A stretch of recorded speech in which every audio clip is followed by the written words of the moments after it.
শেষ জামানায় কিন্তু মুমিন ব্যক্তিদের মধ্যে অনেক মুমিন ব্যক্তির স্বপ্ন কিন্তু সত্য হবে, এটাও এসেছে। মুমিন ব্যক্তির স্বপ্নও কিন্তু সত্য হবে। কোরআনে এমনও দলিল আছে যে কাফেরের স্বপ্নও সত্যি হয়েছে। কোন সূরায় আছে কে বলতে পারবেন? কাফের ব্যক্তির স্বপ্নও সত্যি হয়েছে এমন দলিল কোরআনের কথায় আছে, কে বলতে পারবেন? হ্যাঁ, সূরা ইউসুফ। কি না আপনার?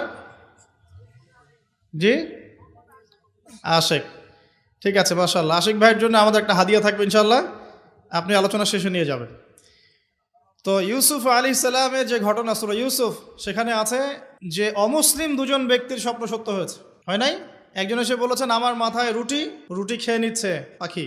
আরেকজন বলেছে আমার হাতে ছিল শরাব, এই শরাব আমি পান করাচ্ছি রাজাকে, বাদশাকে। ইউসুফ আলাইহিস সালাম বললেন যে পান করাচ্ছে বাদশাকে সে নাজাত পেয়ে যাবে জেল থেকে, আর যার মাথা থেকে রুটি খাওয়া হচ্ছে তাকে শুল দণ্ড দেওয়া হবে। ঘটনা সত্য ছিল তো?